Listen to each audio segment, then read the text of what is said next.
네, 안녕하세요. 저는 한국은행 경제연구원 미시제도 연구실의 성원 과장입니다. 이렇게 날씨가 좋지 않은데도 많은 분들이 와주셨는데요. 이렇게 와주셔서 감사드립니다. 유익한 시간이 되시길 바랍니다. 제가 오늘 강의할 제목은 금융시장의 발전과 기술 혁신입니다. 많은 분들이 기술 혁신이 경제 성장의 동력이라고 말하곤 합니다. 그런데 그렇다면 기술 혁신이 왜 중요할까요? 그리고 중요하다면 기술 혁신을 어떻게 제고하고 어떻게 향상시킬까요? 오늘 제 강의에서는 기술 혁신에 있어서 금융시장의 역할 그리고 금융시장이 중요하다는 것을 강의를 드리려고 합니다. 그래서 결국 금융시장, 특히 기술 금융시장이 발전해야 우리 미래 경제 성장에서도 도움이 될 수 있을 것 같아서 이 강의를 준비했습니다. 그럼 강의를 시작하겠습니다. 네, 오늘 강의는 첫 번째 혁신과 경제 성장, 혁신이 왜 중요한지, 경제 성장에 있어서 왜 중요한지 이론적으로 그리고 어느 정도 교과서적인 내용도 설명을 드리고, 그 다음에 우리나라의 기술 혁신 현황 그리고 기술 금융의 의미와 그와 관련된 학술 연구, 그리고 우리나라의 기술 금융 현황 및 그리고 문제점, 그리고 마지막으로 시사점 및 나아갈 방향에 대해서 이러한 순서대로 강의를 하도록 하겠습니다. 첫 번째 장은 혁신과 경제 성장입니다. 혁신이 경제 성장에 있어서 매우 중요한데요. 경제학 교과서에 나오는 내용을 간략하게 설명드리려고 합니다. 많은 분들이 미디어, 뉴스 혹은 신문, 인터넷에서도 경제 성장이라는 말을 많이 들으셨을 겁니다. 경제학적으로는 실질 GDP의 증가를 의미하고 노동 자본과 같은 생산 요소의 양적 질적 증대를 의미합니다. 그렇다면 이제 어떻게 우리나라 그리고 전 세계의 각 국가들이 경제 성장을 할까요? 이러한 질문을 가지고 연구하는 분야가 경제 성장론입니다.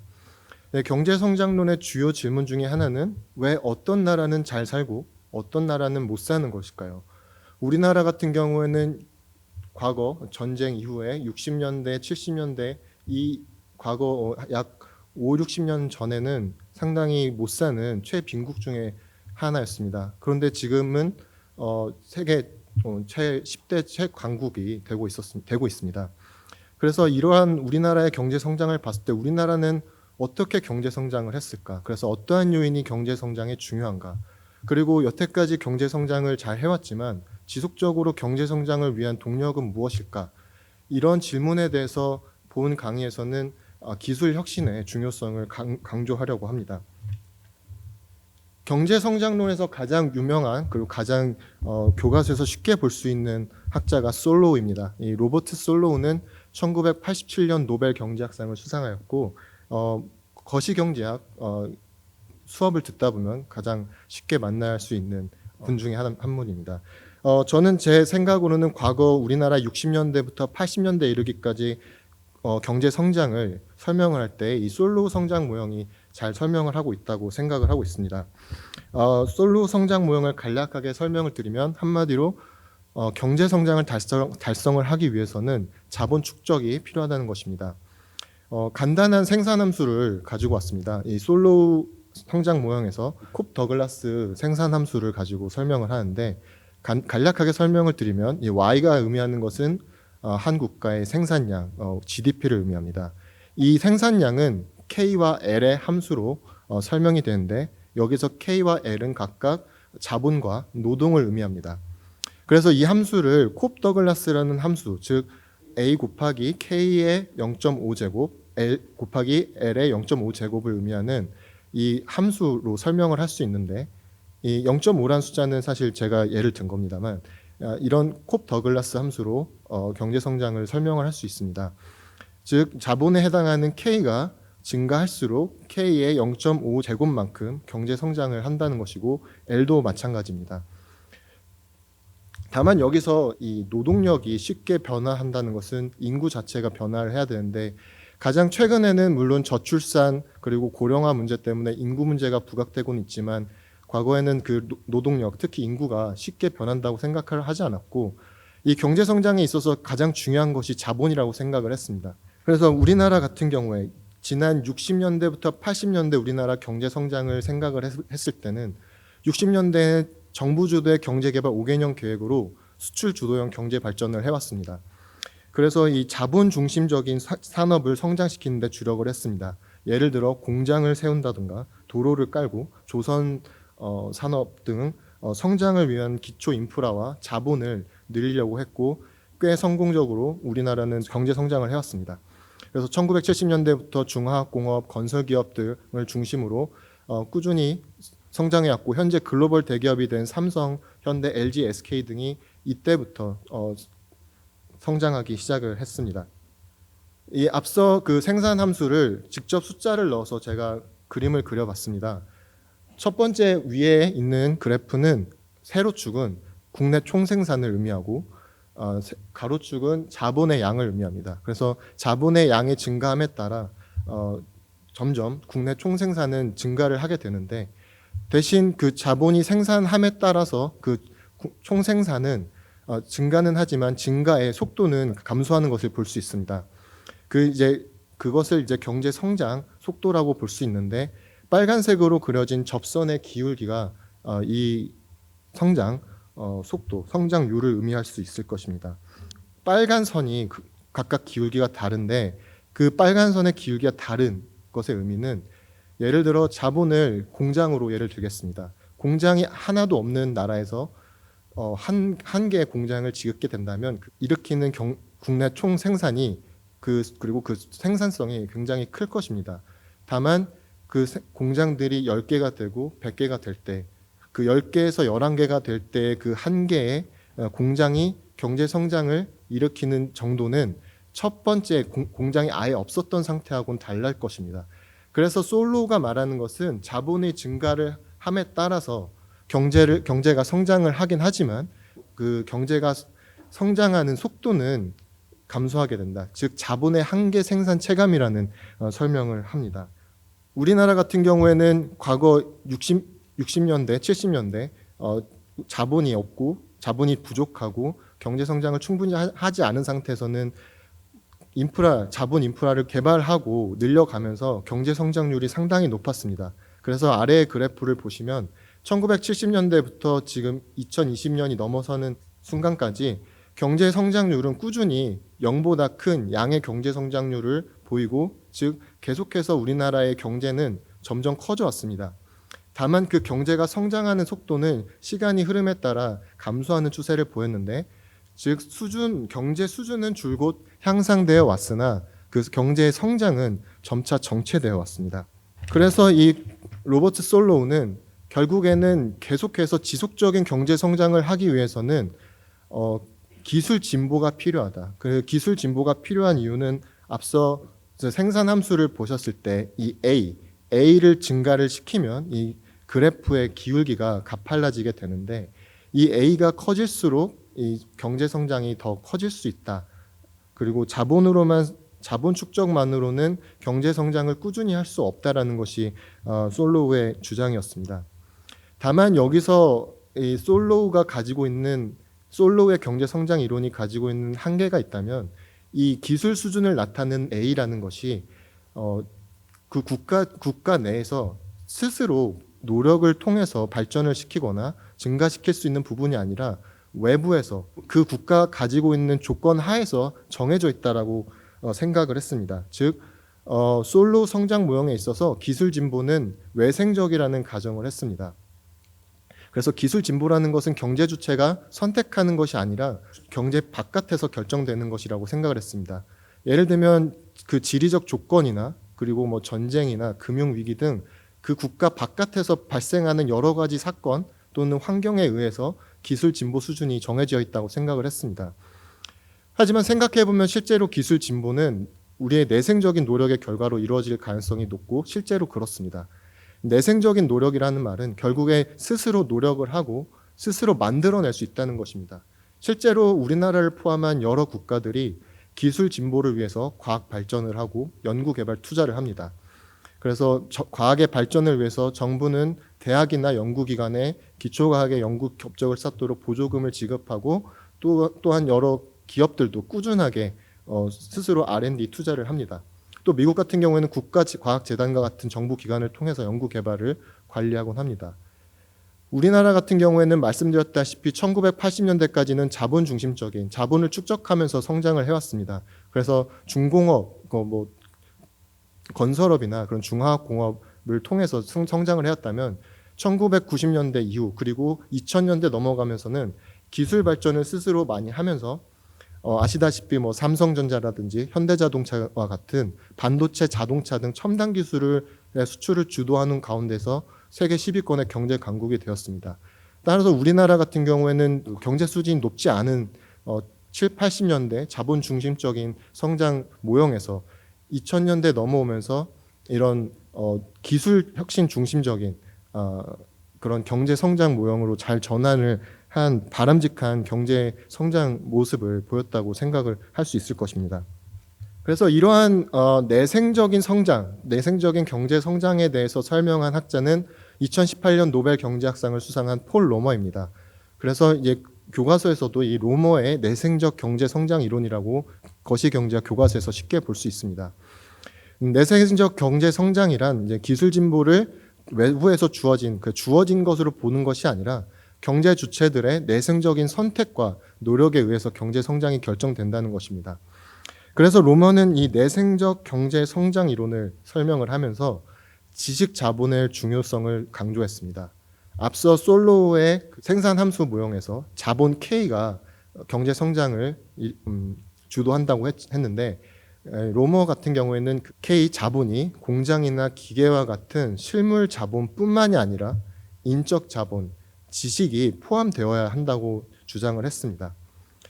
지식이 자본에 포함이 된다고 하면 공장이나 도로 이런 외적인 실물 자본이 증가할 때는 증가하는 그 어떤 효과가 점점 체감하게 되지만 지식 같은 경우에는 지식이 퍼지게 되면 많은 사람들이 지식을 공유하고 또 지식의 파급 효과가 일어나면서 체감을 한다기보다는 오히려 점증적으로 체증, 즉 더 증가하는 속도를 보이거나 꾸준히 더 경제 성장을 증가시킬 수 있는 효과를 일으킬 수 있습니다. 그래서 이 로머의 내생적 성장 이론에서는 자본에 지식과 인적 자본을 포함하면서 이 자본이 한계 생산 체감한다고 보기 어려웠고 결국 지식이라는 것은 생산 요소를 효율적으로 사용할 수 있게 도와주는 매개체이면서 단순한 요소 투입 증가가 아니라 전체적인 생산성 또한 향상을 시켜줄 수 있다라고 주장을 했습니다. 그래서 만약에 한계 생산 체감을 한다면 점점점 그 경제 성장의 속도가 줄어들기 때문에 아무리 경제 수준이 발전한 국가라도 시간이 지남에 따라 그 속도는 줄어들 테고 그리고 덜 발전한 국가들의 경우에는 점점 그 경제 성장 속도를 따라잡게 될 겁니다. 하지만 실제로는 예를 들면 최대 강국인 미국과 그리고 어떤 빈국에 속해 있는 개발도상국들의 경제 수준의 격차가 좁혀지지 않는 것이 사실 현실입니다.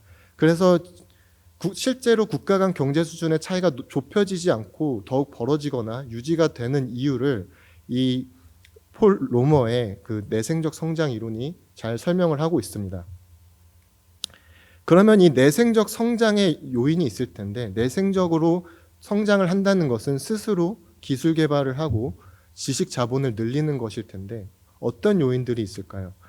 그런 내생적 성장의 여러 요인에는 예를 들면 지식을 개발하여서 그 지식의 외부 효과, 점점 파급 효과를 일으키고 인적 자본을 개발하고 그러니까 교육도 중요할 것이고 그 다음에 R&D 투자를 많이 하게 되고 서로 그 경제 주체들 간에 새로운 지식을 학습하고 새로운 지식이 좀 더 창의적이고 창조적인 파괴가 일어날 수 있어야 하며 그리고 또 외국과의 교역을 통해서 외국에서 새로운 지식을 배워오고 습득하는 것이 내생적 성장의 여러 방법 중에 하나일 것입니다.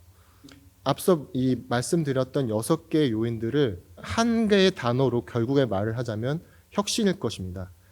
이러한 요인들이 모여서 지식, 기술 혁신이 발생을 하게 되고 기술 혁신이 발생을 하게 되면 기업의 같은 경우에는 그 생산 과정이라든지 새로운 상품을 일으켜서 그 새로운 기술과 지식으로 또 다른 새로운 상품을 개발을 할 수 있고 결국엔 그 의미는 그 기업과 그리고 여러 경제 주체들 간의 생산성이 증대된다는 것을 의미할 수 있습니다. 그리고 그 한 국가의 생산성이 증대한다는 것은 곧 경제 성장으로 이어질 수 있습니다. 따라서 이 내생적 성장 이론에서의 가장 중요한 것은 기술 혁신일 것입니다. 그래서 이제 기술 혁신을 경제학에서 그리고 본 강의에서 정의를 한다면 연구 개발 R&D를 통해서 새로운 상품, 서비스를 생산하거나 또는 그리고 생산 과정을 개선하는 것으로 정의를 합니다. 그래서 앞서 말씀드렸듯이 혁신은 기업, 나아가 국가의 생산성을 향상시키고 궁극적으로 경제 성장에 기여할 수 있습니다.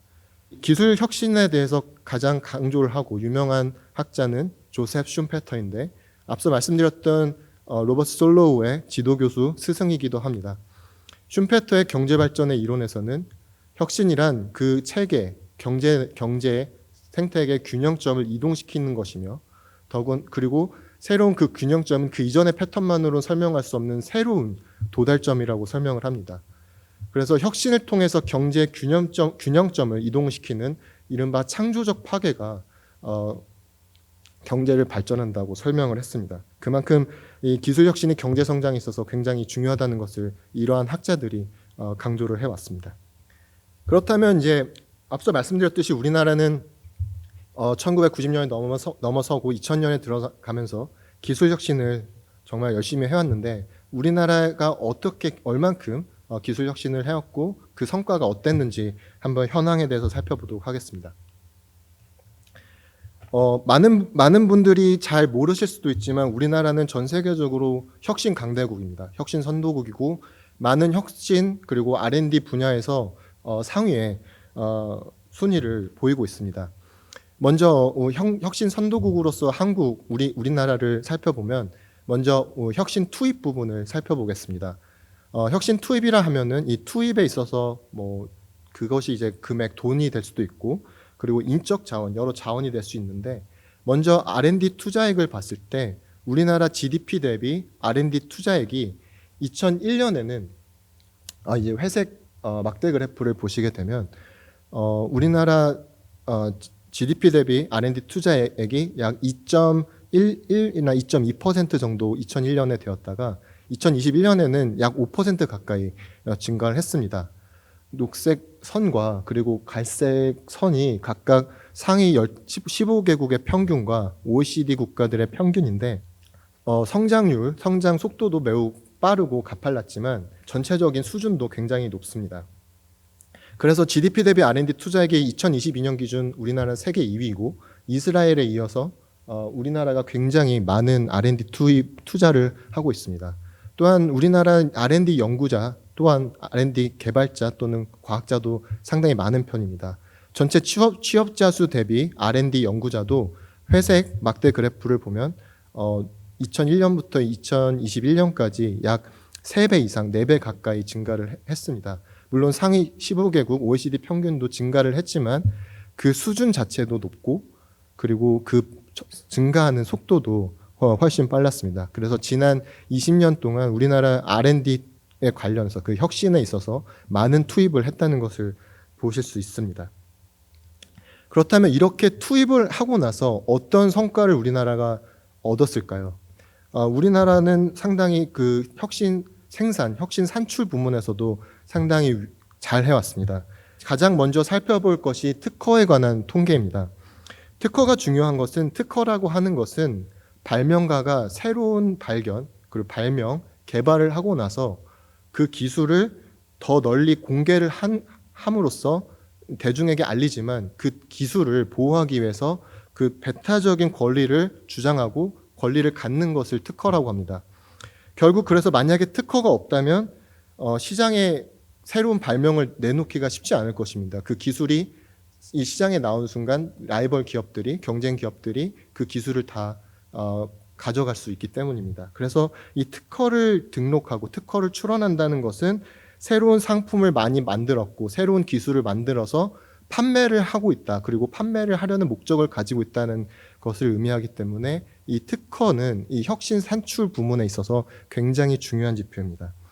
그래서 많은 기업들이 말씀드렸듯이 개발을 하고 상품을 판매하려는 그 시장, 예를 들어 미국에다가 이 기술을 혹은 상품을 판매하려고 한다 하면은 그 미국의 특허를 등록하고 출원하고 등록을 하게 됩니다. 이 보시게 되는 이 특허수 기업 순위 탑 30, 탑 30의 리스트를 보시게 되면은 이 특허는 이제 미국에 특허를 등록한 기업들의 순위입니다. 놀랍게도 삼성전자가 1위를 차지하고 있고 여러 미국 기업들보다도 특허를 많이 등록한 것을 알 수 있습니다. 그리고 그 특허의 수도 9,000개가 넘게 다른 3위는 IBM이고 4위는 퀄컴인데 이런 기업들보다 약 3배 가까이 되는 특허 수를 기록했습니다. 그리고 2위는 이제 LG, 그리고 25위 안에 현대자동차와 SK가 위치해 있습니다. 우리나라의 이 기업들은 세계적으로 글로벌 기업이라고 말을 하긴 하지만 단순히 글로벌 기업일 뿐만 아니라 기술적으로도 세계 최고의 기업들이란 것을 확인할 수 있습니다. 그래서 이런 기업들의 특허 그리고 혁신 활동을 힘입어서 우리나라의 글로벌 혁신 지수도 2010년대 이후 꾸준히 증가해 왔습니다. 그래서 이런 글로벌 혁신 지수는 이런 혁신 생산, 산출 그리고 투입 부문으로 계산이 되었고 2021년, 22년 5위, 6위에 랭크가 되었습니다. 그리고 우리나라 전체 특허 출원을 보았을 때 2021년 세계 지식재산지구 WIPO에 출원된 특허 개수가 우리나라가 세계 4위입니다. 그러니까 우리나라 연구자들이 특허를 출원한 개수가 세계 4위고 이는 미국, 중국, 일본에 이어 4위를 기록하고 있습니다. 이거는 우리나라 경제 순위를 GDP 순위를 생각을 했을 때 이 특허 순위가 굉장히 높다는 것은 앞으로도 더 경제를 성장할 수 있는 잠재력이 있다는 것을 의미할 수도 있다고 생각을 합니다. 그 다음으로는 우리나라 혁신 효율성 부분에 대해서 말씀을 드리겠습니다. 우리나라 R&D 투입 대비 혁신 성과도 상당히 좋은 편입니다. 이 보시는 그래프에서 빨간 선은 우리나라의 R&D 투자액 대비 특허 수를 의미하고 진한 녹색은 상위 15개국 그리고 옅은 연두색은 OECD 평균을 의미합니다. 2010년이 지나면서 R&D 투자액 대비 특허 수가 상위 15개국과 OECD 평균적으로 감소하는 것을 보실 수 있습니다. 이 이유는 R&D 같은 금액을 투자를 했을 때 기술이 점점 복잡해지고 한 개의 특허를 생산해내기가 어려워지는 어떤 추세 때문에 2010년 이후에는 이렇게 감소하는 추세를 볼 수 있는데 우리나라는 2000년부터 굉장히 가파른 속도로 이 혁신 효율성이 증가를 해왔고 2010년대 이후에 다른 나라들과 비슷하게 어느 정도 정체하는 모습을 보이긴 했지만 그래도 약하게나마 증가를 계속해서 하고 있고 그리고 그 수준도 다른 상위 15개국보다도 높은 것을 보실 수 있습니다. 근데 지금까지는 이제 우리나라의 혁신 부분, 기술 혁신 R&D 부분에서 상당히 좋은 부분에 대해서 말씀을 드렸다면 그렇다고 우리나라에서 문제가 없는 것은 아닙니다. 예, 조금 우리나라가 좀 더 개선해야 되고 나아갈 방향에 대해서 고민을 좀 해보자면 우리나라의 그 혁신 이후에 그 혁신이 과연 우리나라 생산성 증가에도 영향을 미쳤을까라고 생각을 해보면 약간의 의문점이 있습니다. 우리나라의 생산성은 그 수준도 낮은 편일 뿐만 아니라 그리고 R&D 투입 산출 계속해서 R&D 투자를 많이 해온 거에 비해서 성장 속도를 보이지 못하는 상황입니다. 이제 그래프를 보시게 되면은 이제 영어로 써 있지만 3, 4분면 쪽에 KOR이라고 되어 있는 부분이 우리나라를 의미합니다.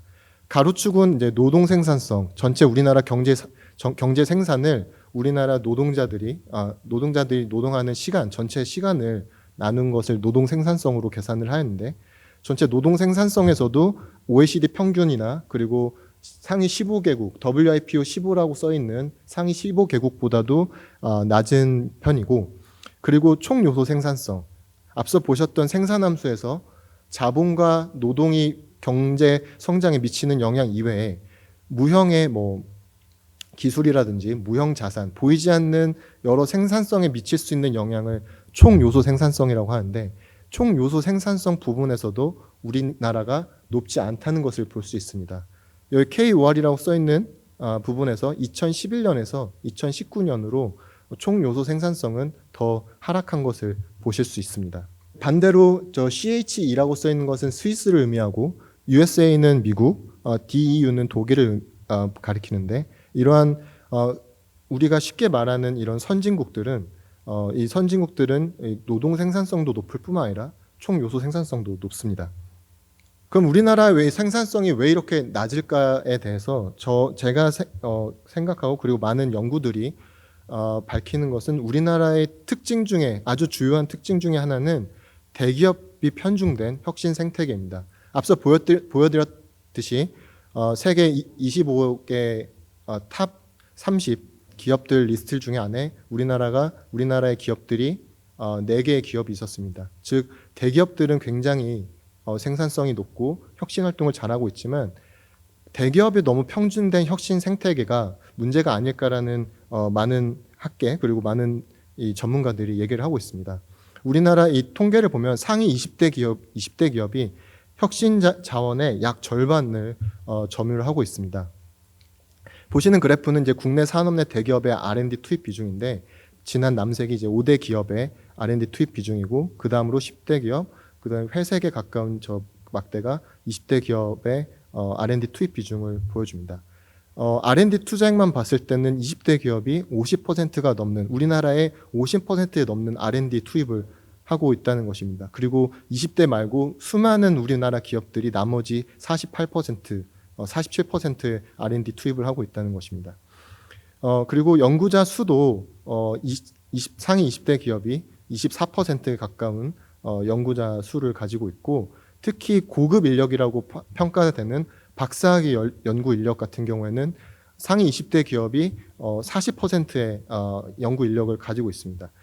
즉 이제 박사 학위를 딴 이런 연구 인력들이 새로운 기술과 아이디어를 가지고 창업을 하고 새로운 예를 들면 미국의 뭐 혁신 그런 기업들처럼 그런 창업을 한다기보다는 대기업에 취업을 하는 경우가 많다는 것을 알 수가 있습니다. 이렇게 대기업의 R&D 자원, 혁신 자원이 편중이 되게 되면 결국에는 우리나라에 있는 중소벤처기업들이 그 자원을 사용을 하고 활용을 할 기회가 많지 않을 수 있습니다. 말씀드렸듯이 이제 혁신 자원이 대기업에 편중이 되어 있어서 우리나라 이제 그림을 보시게 되면 이 짙은 초록색의 막대 그래프가 중소기업, 중소벤처기업들의 생산성을 보여주는 그래프이고 이 연두색 점은 대기업의 생산성을 의미합니다. 그리고 보시는 이 국가들의 순위는 중소기업의 순위대로 나열을 해봤습니다. 그래서 봤을 때 OECD 회원들국 중에서 중소기업의 생산성이 우리나라가 최하위고 빨간색 이 박스를 보시게 되면 우리나라가 최하위인 것을 보실 수 있고 대기업의 생산성과 그리고 중소기업의 생산성도 그 차이도 굉장히 크다는 것을 보실 수 있습니다. 중소기업의 생산성이 제일 높은 나라는 그리스인데 그리스처럼 이제 중소기업이 오히려 대기업보다 생산성이 높다는 게 결코 좋은 일은 아닐 것입니다. 다만 이렇게 대기업의 생산성과 중소벤처기업 간의 생산성이 어느 정도 균형을 맞추고 밸런스가 있다면 좋을 텐데 이런 격차가 있다는 것은 어떤 우리에게 문제가 있지 않을까라는 생각을 하게 합니다. 그 다음으로 이제 영어로 써 있어서 좀 알아보시기 힘드실 수 있지만 이제 첫 번째 위의 그래프는 중소기업의 생산성 증가율입니다. 즉 중소기업들이 시간의 지남에 따라서 90년대 이후로 계속해서 생산성이 감소 추세를 보였고 두 번째 아래 그래프는 그 생산성이 점점 커지고 있는 것을 의미합니다. 그러니까 중소기업이 대기업의 생산성 대비 이렇게 생산성이 낮아졌다는 걸 보실 수 있고 그래서 단순히 어떤 시점에 중소기업의 생산성이 낮을 뿐만 아니라 그 트렌드도 굉장히 감소하고 있다. 그 생산성이 점점 안 좋아지고 있다는 것이 여기서 문제 의식을 가질 수 있습니다. 이제 많은 분들이 생각하시기에 그렇다면 대기업들이 왜 이렇게 생산성이 높은 게 뭐가 문제지? 라고 생각을 하실 수도 있습니다. 왜냐하면 계속해서 이 혁신 활동을 잘해오고 R&D를 잘해왔던 대기업들이 계속해서 잘하는 것은 사실 크게 문제가 되지 않아 보이실 수도 있습니다.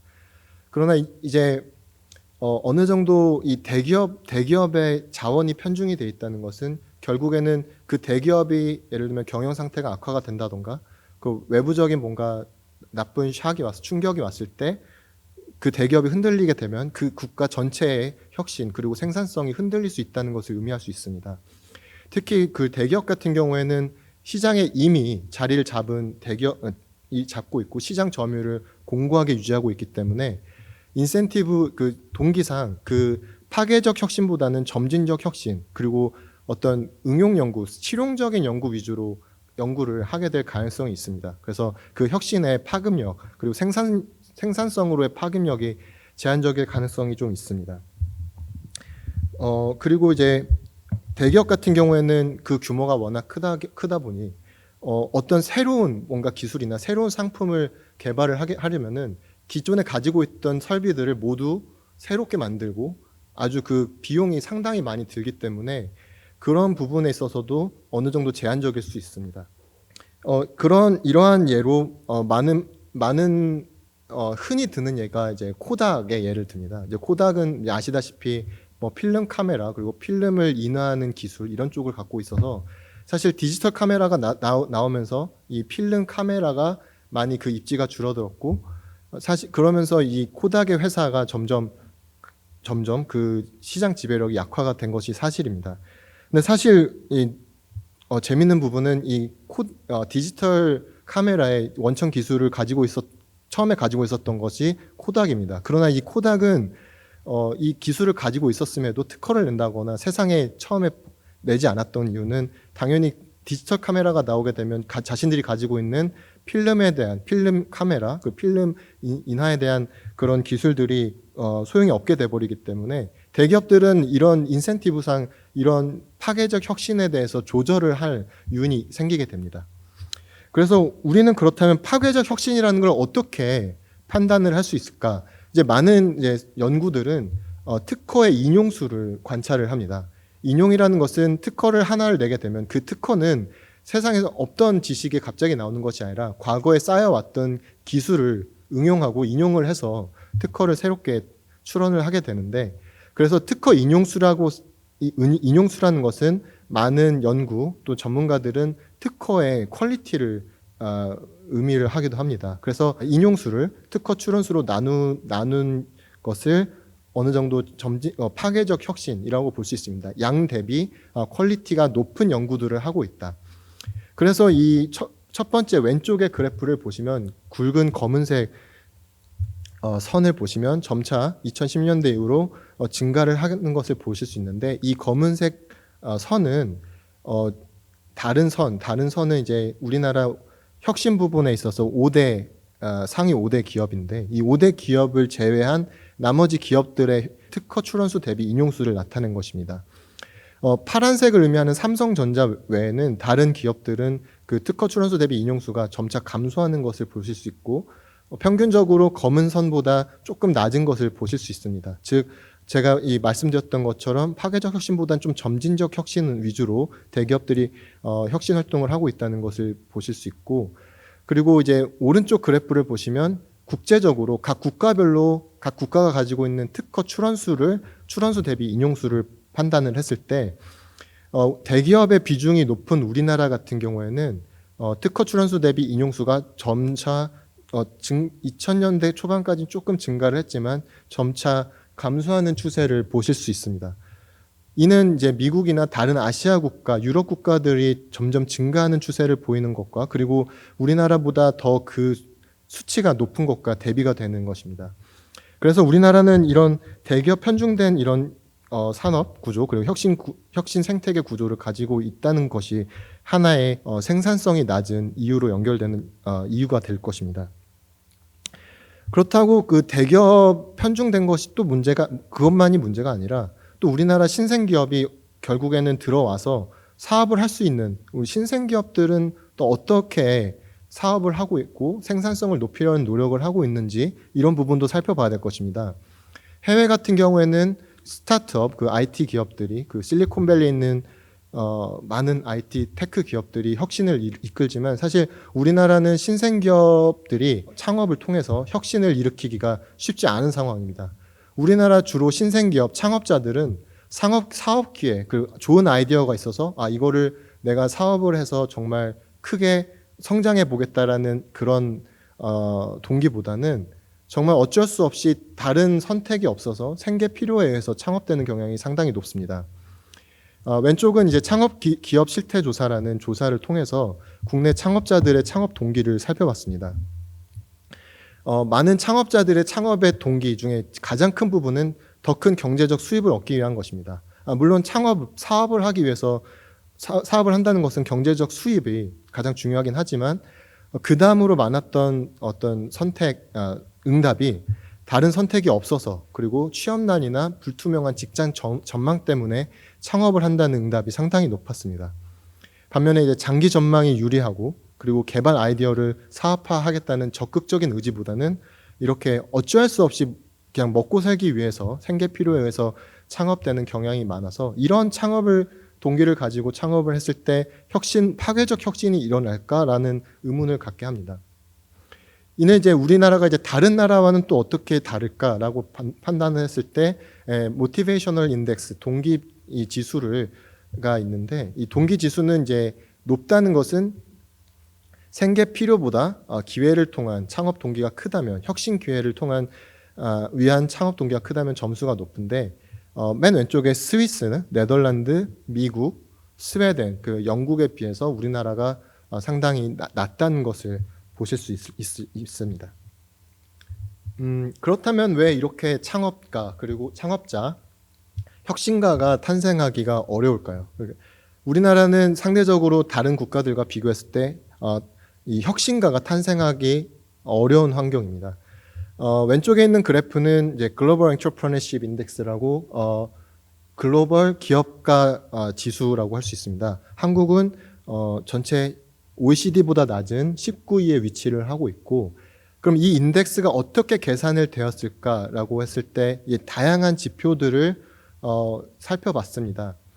저 안에 이 방사형 그래프 안에 파란색은 이제 우리나라를 가리키고 회색 점선은 OECD, 주황색은 이제 세계 상위 15개국을 의미합니다. OECD나 상위 15개국, 특허 상위 15개국에 비해서 우리나라 같은 경우에는 스타트업 스킬이나 리스크 억셉턴스, 네트워킹, 즉 이런 스타트업 스킬은 이제 교육 수준이라든지 네트워크는 지리적으로 모여서 직접 효과를 일으키는 건 상당히 유리한 편입니다. 우리나라가 국가 면적도 좁지만 판교 같은 데서 모두 이런 혁신 기업들이 모여서 사업을 하기 때문에 그런 부분은 좋지만 나머지 부분에서 세계 상위 15개국에는 OECD보다 나쁜 편입니다.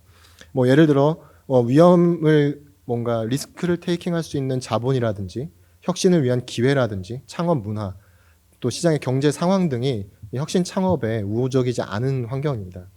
이제 이런 환경 하에서 우리나라 이 혁신가가 그리고 신생 기업이 발생하기는 좀 어려운 환경입니다.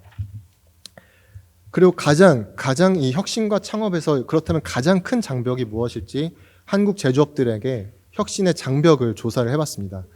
결국에 고수익을 내지만 고위험을 가지지만 고수익을 낼 수 있는 혁신 활동을 과감하게 하기 위해서는 가장 높은 장벽은 비용과 자금 조달의 문제입니다. 사실 좀 어느 정도 당연한 것처럼 들릴 수 있지만 우리가 혁신이라고 생각했을 때는 뭔가 새로운 아이디어가 번뜩여서 새로운 아이디어로 뭔가 사업을 시작하고 그런 것으로 생각을 할 수 있고 사람이 부족하고 뭔가 그 시장에 진입하기 어려운 환경인지 그런 부분을 생각할 수 있지만 결국에는 자금이 부족해서 새로운 뭔가 아이디어가 있어도 그 R&D 프로젝트, 혁신 프로젝트를 이어나가기 어렵다라는 것이 많은 제조업들의 응답이었습니다. 결국에는 이 조사의 결과는 결국에는 금융시장, 금융에서의 자금을 조달하는 것이 중요하다는 것을 보여줍니다. 그래서 이제 이 본론으로 우리나라 이제 기술 금융의 의미와 관련 연구, 그래서 이 기술 금융이 어떻게 실제로 기술 혁신에게 영향을 주고 부족한 것이 어떤 부분이 있는지, 대책은 있는지 이런 부분을 알아보려고 합니다. 그래서 그러기 이전에 이제 기술 금융의 의미가 무엇인지 그 기술 금융의 어떤 의미와 그와 관련된 연구를 간략하게 설명을 드리려고 합니다. 기술 금융이라는 것은 아이디어와 창업, R&D 그리고 그 기술들을 사업화, 판매하는 기술 혁신 전 과정에 필요한 자금을 지원을 하는 것입니다. 예를 들어 이제 혁신 성장의 주요 주체는 이제 이런 벤처, 스타트업 기업들일 수 있는데, 기술력이나 아이디어는 갖고 있지만 자금 그리고 여러 자산이 부족한 이런 기업들의 기술 혁신과 성장을 위해서 필수적인 자원일 것입니다. 2021년 창업 기업 활동 조사를 보면은 창업하는 기업들의 이제 주로 금융 자금 조달을 어떻게 하는지 살펴봤을 때, 창업가의 자기 자금을 가지고 창업을 한다는 것이 84%에 가까웠고, 개인 간 지인을 통해서 돈을 빌리는 게 4.7%였습니다. 그 외부에서 이제 자금을 조달하는 그 자금 조달 방법이 은행, 비은행 대출인데, 주로 이를 우리는 기술 신용 대출이라고 합니다. 그래서 이 은행, 비은행 대출이 16.5%에 해당하는데, 이제 기술 금융 지원 방식은 크게 이제 이렇게 금융기관을 통해서 대출을 받는 방법이 있고, 그리고 투자 회사들로부터 투자를 받는 방법이 있습니다. 대출은 주로 이런 금융기관, 은행이든 비은행이든 이런 기술 신용 대출을 해줄 수 있는 금융기관으로부터 대출을 받고, 벤처 캐피탈 투자사처럼 투자를 주로 하는 투자자들의 투자금에 의해서 창업을 하게 됩니다. 다만 우리나라의 이 구조를 봤을 때 주로 은행과 비은행 대출이 외부로부터 자금을 조달하는 가장 많은 방법이라는 것을 보실 수 있고, 주식이나 또 벤처 캐피탈 투자의 비중은 굉장히 작다는 것을 보실 수 있습니다. 이제 그러면 기술 금융이 이제 왜 중요할까요? 말씀드렸던 것처럼 기술력, 아이디어는 가지고 있지만 자금이 부족한 벤처 스타트업은 그 기술 금융을 통해서 자금 조달을 하고 그 사업을 계속해서 이어나가는 것이 굉장히 중요합니다. 예를 들어서 새로운 아이디어 그리고 새로운 R&D 기술 혁신을 했다고 하더라도 결국에는 그 기술을 통해서 사업을 하고 경영을 하고 돈을 벌려면 그 제품을 제작하고 양산하고 마케팅하는 과정이 있어야 되는데, 그 과정에 상당한 비용이 많이 듭니다. 그리고 처음 기술을 개발하고 R&D 시점에서도 제품화까지 가는 단계에서 뭐 실험실이라든지 여러 도구들 그리고 장비들이 필요한데, 그 당시에도 이 초기 R&D 과정에서도 막대한 자금이 필요합니다. 따라서 이 기술금융이라는 것은 우수기술을 발굴하고 적절한 시기와 규모의 자금을 공급해서 중소벤처기업의 혁신과 성장을 지원하는 것입니다. 이 왼쪽과 오른쪽의 그림은 이제 결국에 이 기술 사업화 그리고 기술 사업화 과정에서 기술 금융이 어떻게 역할을 할 수 있는지를 보여줍니다. 왼쪽의 그림 같은 경우에는 뭐 죽음의 계곡과 다인의 바다라는 이름을 선행 연구에서 이렇게 이름을 붙였지만, 결국에는 이 기술을 가지고 R&D 이후에 사업화가는 과정에서 단계별로 누적 손익이 얼마나 되는지를 그래프로 그려본 것입니다.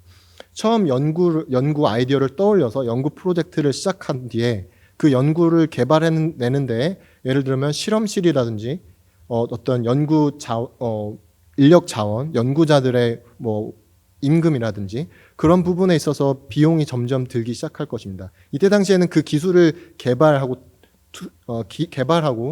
투자만 하기 때문에 손해만 계속 늘어나게 됩니다. 아무런 이 기술로 인한 이익이 늘어나지 않기 때문에 이 그래프는 점점 마이너스 쪽으로 갑니다.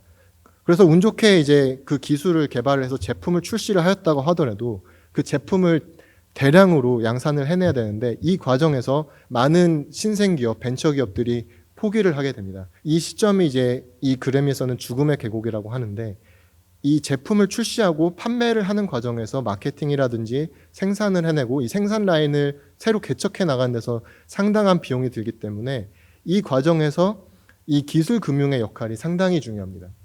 이 지점이 어느 정도 지나고 상업화가 돼가는 과정에서 점점 이제 수익을 내게 되면서 계속해서 하락하던 그래프는 어느 시점이 지나면 계속 이제 증가하는 그래프를 보여주는데, 사실 여기까지 가는 게 우리나라가 굉장히 약한 것이 사실입니다. 그리고 오른쪽 그래프는 이제 기술 사업화 단계별 생존율 및 소요 비용을 보여주는데, 처음에 이 빨간 선을 보시면 왼쪽에 3,000이라고 써 있는 부분은, 예를 들면 원시 처음에 아이디어가 3,000개의 프로젝트가 시작되었다면 거기서 좋은 아이디어만 10% 300개 모으고, 그 다음에 점점점 발전하고 시제품 개발하고 시장에 런칭하는 데까지 결국 3,000개 중에 한 개밖에 남지 않고, 거기서 그 누적하는 비용은 굉장히 큽니다. 그래서 결국 이 기술 혁신, R&D 과정이라는 것은 사실 상당히 어렵고 그 기간도 길며 소요 비용도 많이 들기 때문에 이를 뒷받침해준 기술 금융이 발전하는 것은 상당히 중요합니다. 그러나 문제는 이 기술 금융이라는 것은 이 사회가, 경제가 원하는 것보다 과소 공급되는 대표적인 시장 실패 영역입니다. 첫 번째는 이제 정보의 비대칭성입니다. 이제 금융 수요자, 공급자, 즉 이제 돈을 빌리고 싶은 기업, 그리고 돈을 빌려줄 수 있는 금융기관 간에 정보의 차이가 있습니다. 내가 아무리 이 창업자, 혁신가로서 좋은 아이디어가 있다고 해도 돈을 빌려줄 수 있는 금융기관이 나의 기술과 아이디어를 이해하지 못한다거나 그리고 믿을 수 없다면 과감하게 돈을 빌려주기 어려울 것입니다. 만약에 제 R&D 프로젝트가 실패로 끝나게 되면은 이 금융 상품은 부도가 나기 때문입니다. 그래서 이에 따라서 이런 금융 수요자와 공급자 간의 정보의 차이, 그 기술 수준과 그 기술에 대한 정보의 차이에 의해서 역선택, 도덕적 해이가 문제가 발생을 할 수 있고, 그래서 이러한 리스크가 있기 때문에 이런 대출기관, 금융기관들은 공급을 하기 꺼려하는 경우가 굉장히 많습니다. 그리고 말씀드렸듯이 이제 기술 혁신 과정은 상당히 매우 길고 예측하기가 어렵습니다. 실패하기 어렵기 때문에 금융 공급자는 그런 변동성이 낮다, 즉 좀 어느 정도 예측이 가능하고 안정적인 기술을 만드는 기업을 선호합니다. 그리고 어떤 기술을 개발을 했을 때 그 기술이 그 특정 기업에게만 중요한 경우가 있습니다. 그래서 그 무형 자산이라는 것은 특정 기술 혹은 기업에게 의미 있는 경우가 많기 때문에 그 무형 자산을 가지고 어떤 담보를 해서 돈을 빌린다. 만약에 이 기업이 이 아이디어, 무형 자산을 가지고 돈을 빌려서 돈을 갚지 못했을 때 과연 이 무형 자산을 가지고 다른 기업에 팔 수 있을까? 그게 어려운 경우가 많기 때문에 담보 기능이 취약하고, 일단 R&D 프로젝트 자체는 굉장히 규모가 크기 때문에 그거를 나눠서 작은 규모로 돈을 대출을 해준다거나 그런 부분이 어렵습니다. 그래서 이 기술금융이라는 것은 결국에는 사회가 원하는 최적 수준보다 과소 공급이 되는 대표적인 시장 실패 영역입니다. 그래서 금융시장 전체가 발전한다는 것은 이러한 자금 조달 비용을 낮추고 희소한 자원을 할당하면서 이러한 금융 자원을 효율적으로 배분한다는 것을 의미할 것입니다. 그래서 조금 기존의 이제 학술적인 연구를 조금 소개해드리려고 합니다. 앞서 소개해드렸던 슌페터 같은 경우에는 본질적으로 금융 부문이 제공하는 서비스를 도덕적 위험이나 불리한 선택 또는 이제 거래 비용으로 인한 이런 비효율적인 부분을 효율적으로 재배분할 수 있게 경제 성장의 필수적인 촉진제로서 금융 부분이 역할을 한다는 것이 슌페터의 연구 내용이고, 이러한 슌페터의 연구로부터 많은 연구자들이 기술 혁신을 위한 금융시장의 발전을 강조해왔습니다. 킹 앤 리바인 연구 같은 경우에는 금융 시스템은 성공적인 혁신의 가능성을 높이고 경제 성장을 가속화하고, 특히 라잔 앤 징갈레스 연구는 금융시장이 보다 발전된 국가에서 금융이 더 필요한 부문, 예를 들면 반도체 산업 같은 부문이 더 비례적으로 빨리 발전을 한다는 것을 보였습니다. 그렇다면 그 금융시장 중에서도 은행이 발전하는 것이 굉장히 중요할 것입니다. 첫 번째 아모레 LR 논문에서는 미국의 주들에 있는 그 은행 활동이 감독이 완화돼서 은행들이 좀 더 기술 신용을 대출을 확대했을 때 그 은행으로부터 좀 더 대출을 많이 받을 수 있는 혁신 기업들이 혁신의 양과 질에 굉장히 긍정적인 영향을 가졌다는 것을 밝혔고, 맨 마지막에 이제 하디 앤 시버 논문 같은 경우에는 금융위기가 발생해서 은행들이 제 역할을 하지 못했을 때 외부 자금에 의존하는 산업의 혁신 활동이 감소된다는 것을 보였습니다. 즉 이러한 연구들은 은행이 금융시장 내에서 발전을 했을 때 은행만 발전하는 것이 아니라 결국에 은행으로부터 돈을 빌릴 수 있는 혁신 기업들도 같이 성장을 할 수 있다는 것을 보입니다. 그렇다면 금융시장에는 은행만 있는 것이 아니라 은행과 또 주식도 있습니다. 이 앞에서 보시는 이 두 연구는 은행에서 돈을 빌릴 때 그리고 주식에서 빌릴 때를 비교를 했을 때 은행에 비해서 주식 시장이 더 그 한 국가에서 더 커졌을 때 발전을 했을 때 주식 시장이 더 기술 혁신을 돕는다고 합니다. 그 이유는 아무래도 주식 시장 내에서는 주주들이 기업의 정보를 가지고 민감하게 반응하여서 그 기술을 평가를 하고 미래를 예측을 하면서 투자를 하기 때문에 정보가 적은 은행보다도 더 그 투자 대상 기업의 어떤 혁신 활동에 더 민감하게 반응을 할 수 있습니다. 그래서 이 시장 원리에 따라서 주식 시장이 은행보다 더 기술 혁신을 주도할 수 있다. 그러니까 주식 시장이 많이 발전을 해야 된다는 것을 강조합니다. 다만 이제 이런 연구에서 좀 배울 수 있는 점은 우리나라 같은 경우에는 뭐 다른 국가도 마찬가지지만 스타트업이나 벤처기업 같은 경우에는 주식시장에 상장하는데 꽤 오랜 시간이 걸립니다. 그래서 사실 주식시장이 발전을 한다는 것은 결국에는 주식시장에 상장한 기업들에게 상당히 좋은 것이고, 그렇다면 스타트업이나 벤처기업들이 투자를 잘 받고 금융 조달을 잘 하기 위해서는 어떤 시장이 발전을 해야 될까라고 봤을 때 벤처 캐피탈이 상당히 중요합니다. 벤처 캐피탈은 이 벤처 캐피탈이라는 것은 의미가 이제 하이테크 벤처 스타트업 기업들에게 이 자금을 조달하는 이제 가장 적합한 방법입니다. 이제 주로 이제 기술력과 발전 잠재력은 뛰어나지만 자금과 경영 기반이 취약한 초기 벤처 스타트업을 대상으로 자금을 조달하는 방식입니다. 그래서 초기 이제 스타트업들은 신용이 부족하고 물적 담보가 중요한 경우가 많기 때문에 이 벤처 캐피탈은 그 해당 신생 기업들의 기술을 평가하여서 아이디어나 기술을 잠재력을 평가하고 사전적으로 스크리닝하거나 모니터링을 하면서 그 전문 지식을 이해하고 거기에 과감하게 투자를 합니다. 그래서 이 벤처 캐피탈에서 성장한 스타트업 기업들은 이러한 투자를 바탕으로 앞서 말씀드렸던 그 기술 사업화 단계들을 거쳐 나가고 어느 정도 이 신생 기업들이 성장을 하게 되면 어느 시점에 그 해당 기업이 주식시장에 나가서 상장하고 그 IPO를 하고 또 다른 큰 기업의 인수합병이 되면서 이 벤처 캐피탈 투자자는 그 해당 기업의 주식을 매각해서 투자 자금을 회수하고 이런 것들이 이제 이 벤처 캐피탈 시장에서 자금이 기술 금융이 순환하는 방식입니다. 그래서 이제 벤처 캐피탈 관련 연구들은 이런 벤처 캐피탈 투자자의 스크리닝, 그 모니터링 역할을 하고 또한 이런 벤처 캐피탈 투자자들은 자신들이 투자하는 기업에게 컨설팅을 하거나 마케팅도 조언을 하기도 합니다. 그래서 기술 평가도 잘 해주고 그래서 그런 벤처 캐피탈 통해서 자금 조달한 기업들은 생산성도 높을 뿐만 아니라 혁신 성과도 좋고 결국에는 성장을 하여서 다른 중소 벤처 기업들보다 성과가 좋게 됩니다.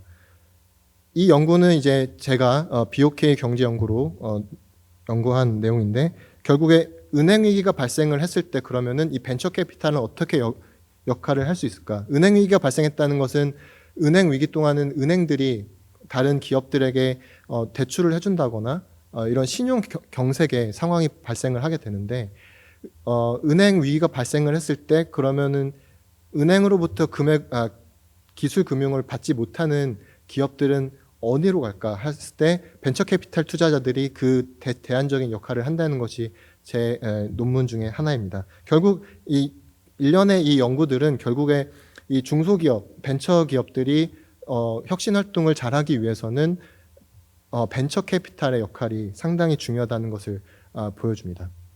이제 다음으로 이제 그렇다면 이제 우리나라가 기술 금융을 얼만큼 잘하고 있는지 그리고 문제점이 없는지 살펴보겠습니다. 이제 우리나라 금융 환경 현황 전체적인 거 봤을 때 우리나라 중소기업이 금융 접근성, 중소기업이 금융 시장에서 돈을 빌리는 게 얼마나 용이할지를 살펴봤을 때 우리나라는 OECD 평균보다 낮은 편입니다.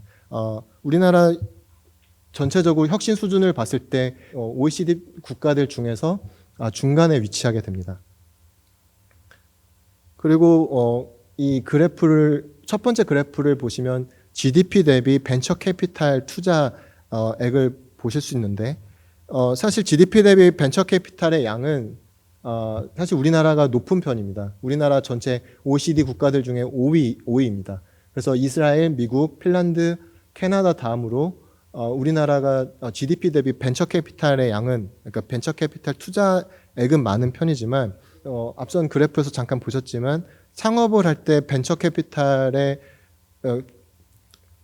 도움을 받아서 실제 창업을 하는 경우는 극히 드뭅니다. 그래서 많지 않고 굉장히 마이너한 금융시장입니다. 그래서 아래 그래프는 실질적으로 벤처 캐피탈에 접근할 수 있는지를 점수화해서 각 나라별로 순위를 매겨봤을 때 미국이 가장 그 순위가 높고 이스라엘이 가장 높지만 우리나라는 실제로 스타트업 기업으로서 벤처 캐피탈로부터 투자를 받는 것이 굉장히 어려운 것을 보실 수 있습니다. 즉 양적으로 많다는 것은 특정 중소기업 아무래도 리스크가 낮거나 좀 안전한 기업들 위주로 벤처 캐피탈의 자원이 금융 자원이 배분이 된다는 것을 좀 알 수 있을 것입니다. 우리나라 기술 금융은 이제 자금 공급 방식에 따라서 간접 금융인 보증, 융자 형태가 있고 직접 금융인 투자 형태로 구분을 할 수 있습니다. 보증이라고 하는 것은 보증기관, 그 우리나라의 기술보증기금이 어떠한 기업의 기술을 각각에 대해서 기술을 평가를 하고 기술 평가에 대해서 보증을 서는 겁니다. 그래서 만약에 그 보증서를 기업이 받게 되면 그 보증서를 가지고 은행에 찾아갑니다. 그러면은 기업의 그 보증서로 은행에서 돈을 빌리게 되고 만약에 이 기업이 금액을 이제 상환하지 못했다고 했을 때 이 보증을 서준 기술 보증 기금이 대신 돈을 갚아주는 겁니다. 그 다음으로 이제 융자는 기술 평가를 기반으로 해서 기술 평가서를 이제 기술 보증 평가 기관이 기술 평가서를 내주고 그 기술 평가서를 받은 기업은 그 기술 평가서를 담보 형태로 해서 시중은행에서 이제 기술 신용 대출을 받거나 산업은행 같은 데서 온랜딩 대출을 받습니다. 그리고 투자는 앞서 말씀드렸던 이제 벤처 캐피탈 투자자들이 직접 투자를 할 때 투자라고 합니다. 그래서 우리나라 기술금융의 자금 공급 방식은 보증, 융자, 투자 이렇게 세 가지가 있습니다. 그리고 이제 공급 주체에 따라서도 민간 부문과 공공 부문으로 구분을 할 수 있는데 말 그대로 이제 민간 기술금융은 시중은행이나 벤처 캐피탈 투자자들이 하는 것이고 공공기술금융은 이제 뭐 산업은행이나 기술보증기금들이 하는 것이 공공기술금융이라고 할 수 있을 것입니다. 이제 우리나라 기술금융의 시장 전반적인 문제점이라고 한다면 이제 그 보증에 해당하는 기술보증기금에 의한 기술평가 보증이 전체 시장의 70% 이상을 차지합니다. 이 70% 이상을 차지한다는 것이 이제 뭐 굳이 문제를 삼자면 만약에 이제 보증사고, 그러니까 기술보증기금이 한 기업의 기술에 대해서 보증을 서줬지만 기업의 입장에서는 어차피 이 정부 기관, 기술보증기금이 나 대신 갚아줄 것이라는 생각을 하기 때문에 이제 시장 지향성이 떨어진다는 말은 결국 시장의 원리에 의해서 결정이 되는 것이 아니라 어느 정도의 어떤 시장 비율적인 여러 가지 자원 배분이 일어날 수 있고 동기 부문에서도 조금 문제가 생길 수 있다. 그러니까 기술 혁신을 정말 성공을 해야 되는 동기 부문에서도 조금 떨어질 수 있다는 것이 문제가 될 수 있습니다. 그리고 이제 평가 부문에서 기술을 평가하는 부분에 있어서 전통적인 대출 금융 시스템, 예를 들면 은행과 같은 금융기관은 사실 이런 기술을 평가하는 전문적으로 하는 기관이 아니기 때문에 이런 전통적인 대출 금융 시스템은 이렇게 기술을 평가를 정확하게 하기가 어렵기 때문에 그러한 어떤 기술적인 인프라나 인센티브 장치를 제공하지 못하는 문제점도 우리나라에 있습니다. 그리고 투자 부문에 있어서 벤처 캐피탈 같은 경우에는 기술력 중심의 초기 기업, 말하자면 아이디어만 가지고 있고 실제 발전하지 않은 이제 막 성장하고 정말 가장 돈이 많이 필요한 이런 초기 기업들에게 자금 공급이 되지 못하고 있다는 것이 문제점이라고 생각할 수 있습니다. 이제 앞서 이제 자금 공급 방식을 이제 보증, 융자, 투자로 나눴는데 보증 기술 금융은 앞서 말씀드린 것처럼 이제 기술 보증서를 매개로 이제 기술 보증 기금에서 이제 기술 보증 기금을 매개로 자금을 공급받는 건데, 보증 기술 금융은 점차 규모가 확대되고 있습니다. 근데 앞서 말씀드렸던 것처럼 기본적으로 정부 재원에 의존하기 때문에 시장 지향적인 기술 금융 상품은 아니라는 좀 한계점은 있습니다. 그리고 융자 같은 경우에도 기술 평가 기관에서 기술 평가 인증서를 기업이 기술을 개발할 때 이 평가를 받고 그 평가서를 은행에 제시하고 마치 담보처럼 신용 대출을 받습니다. 그러나 이제 문제는 이런 기술 신용 대출을 얼마나 은행들이 금융기관이 신뢰를 하느냐, 이런 문제점이 좀 있습니다. 그래서 실질적으로 이렇게 이제 기술 평가 기관에서 받은 기술 평가 인증서를 통해서 융자를 받는 것이 쉽지가 않습니다. 그리고 이제 벤처 캐피탈 투자로 봤을 때 이 그래프를 보시게 되면은 정책 금융의 비율이 높은 것을 보실 수 있습니다. 2017년까지는 정책 금융의 비율 중이 약 40%로 가장 높았고, 물론 2017년 이후에 정부 주도의 정책 자금이 점차 감소되긴 했지만 여전히 높은 편입니다. 예를 들면 아래 민간 출자의 벤처 캐피탈이라는 써 있는 부분은 벤처 캐피탈을 전문적으로 투자하는 벤처 캐피탈 투자사들의 투자를 의미하는 것인데, 이런 벤처 캐피탈 투자자들은 전문적인 투자 회사들이기 때문에 그 기술을 잘 평가할 수 있고 모니터링도 잘 할 수 있는데, 이제 그런 부분들이 조금 약한 것이 우리나라의 벤처 캐피탈의 투자의 특징입니다. 그래서 이제 우리나라 벤처 캐피탈 같은 경우에는 정부 주도의 벤처 캐피탈 투자도 많고, 이 앞서 이 그래프를 보시게 되면은 이 신생 기업들을 초기, 중기, 후기로 나눴을 때 초기에 아무것도 가지고 있지 않는, 그러니까 아이디어만 가지고 있는 기업에게 과감하게 투자를 해주는 벤처 캐피탈 투자가 많지 않다는 것을 보실 수 있습니다. 그리고 중기가 지나서 그리고 거의 이제 중견 기업으로 넘어서려고 하는 후기 기업들을 위주로 좀 더 안전한 선택을 하는 벤처 캐피탈 투자가 많다는 것을 보실 수 있는데, 이제 예를 들면 미국 같은 경우에는 구글, 아마존 이런 회사들도 다 벤처 캐피탈 투자를 받으면서 아주 작은 규모에서부터 지금의 이런 메가 기업이 될 때까지 성장을 할 수 있었는데, 과연 그러면 우리나라에서도 구글과 그런 아마존 같은 그런 아이디어 가지고 정말 새로운 산업을 일으키고 혁신적인 사업가, 개발자 그리고 창업가들이 나타날 수 있느냐라고 했을 때 이 벤처 캐피탈의 초기 기업들에 대한 투자가 늘어나야 된다는 것이 하나의 문제점입니다. 이제 그 다음으로 이제 벤처 캐피탈 투자 부문에서의 문제점이라고 한다면, 우리나라는 그 벤처 캐피탈을 투자한 이후에 그 투자 금액을 회수할 수 있는 중간 회수 시장이 매우 취약합니다.